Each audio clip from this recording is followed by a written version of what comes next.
আমরা আজ রয়েছি বান্ধবগড়ে। একটা ব্যাম্বু টানেলের মধ্যে দিয়ে আমরা সকালবেলা হাঁটছি। কাল যখন এসেছিলাম এখানে, প্রকৃতি একটা লাল গালিচা পেতে আমাদের অভ্যর্থনা জানিয়েছিল। চারিদিকে এত পলাশের গাছ, তাই আজ সকাল সকাল বেরিয়ে পড়েছি পলাশ দেখতে।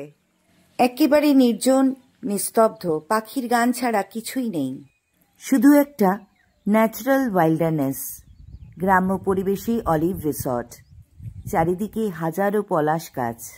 আমরা বাইক রাইড করে অমরকন্টক থেকে চলে এসেছি বান্ধবগড়।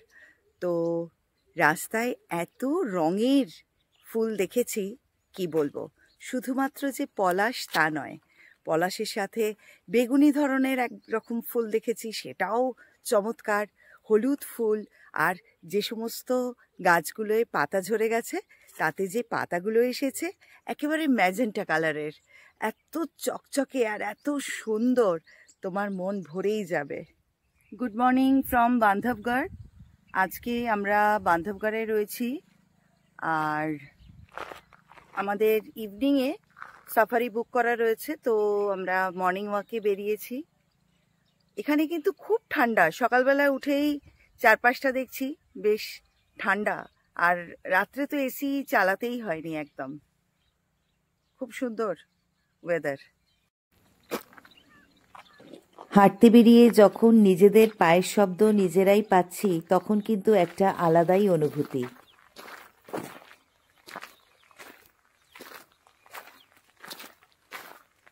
পায়ের শব্দগুলো পাওয়া যাচ্ছে।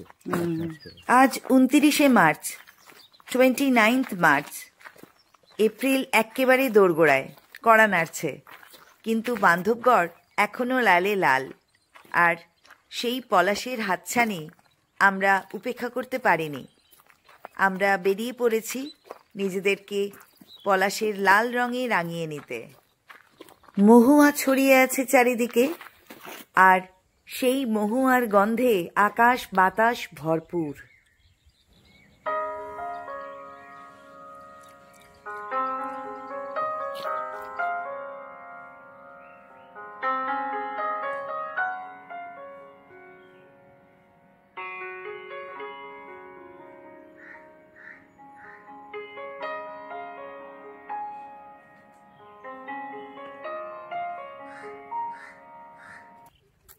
রয়েছি বান্ধবগড়ে, ন্যাচারাল ওয়াইল্ডারনেস। আমাদের হোটেল অলিভ রিসর্ট, তার সামনে একটা খোলা স্পেস, আর সেখানেই হয়ে রয়েছে প্রচুর পলাশ।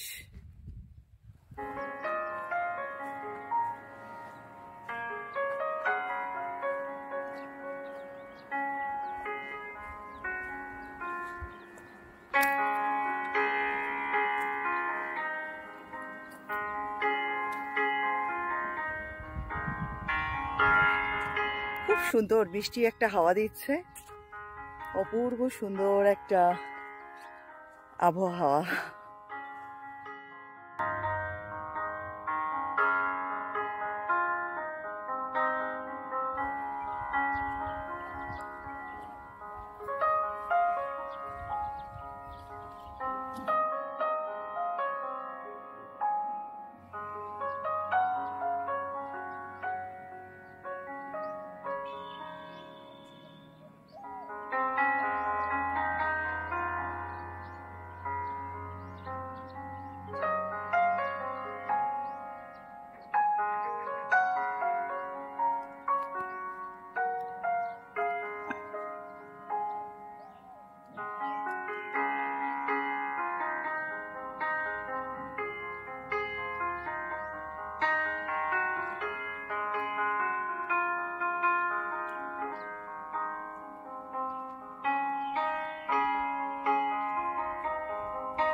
বান্ধবগড়ে জেনারেলি সবাই বাঘ দেখতে আসে, সাফারি করে, বাঘ দেখে। বাঘ স্পটিং না হলে মন খারাপ হয়ে যায়। আমাদের কিন্তু সেরম কোনো ব্যাপার নেই। এসেছি, যদি বাঘ দেখতে পাই খুব ভালো, আর যদি না দেখতে পাই এই যে নেচারটা এনজয় করছি, এটাই কিন্তু অনেক। এটাই আমাদের ভীষণ ভীষণ আনন্দ দিচ্ছে। বান্ধবগড়ের এই পলাশের জঙ্গলে এসে আমার যেটা মনে হচ্ছে, শেষ হয়েও যেন হয়নি, ফুরিয়ে গিয়েও যেন ফুরোয়নি,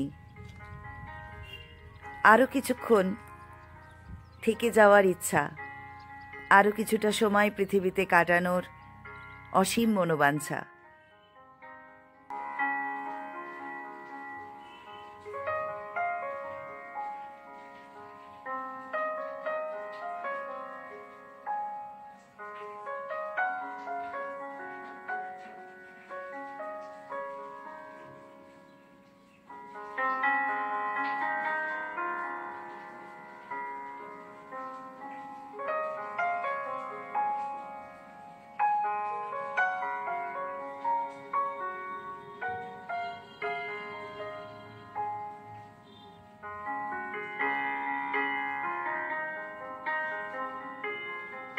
তাই তো বলি, বাঘের দেখা মিলল কিনা সেটা বড় কথা নয়, পলাশের দেখা তো মিলেছে, এটাই বা কম কি।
খুব অদ্ভুত শোনাচ্ছে না? বান্ধবগড়ে লোকে বাঘ দেখতে আসে, আর আমি বলছি পলাশ। সত্যি পলাশ দেখে কিন্তু আমার মন ভরে গেছে। আর যাই হোক, ঘড়িতে 9টা বাজছে। চলো ফিরে যাই অলিভ রিসর্টে, ব্রেকফাস্টটা করতে হবে। আর আমার সাথে যদি ব্রেকফাস্ট করতে চাও অবশ্যই পরের ভিডিওটা দেখে নিও কিন্তু। গুড বাই ফর নাও, সবাই খুব ভালো থেকো আর ঘুরতে থাকো টুরিং সংঘমিত্রার সাথে।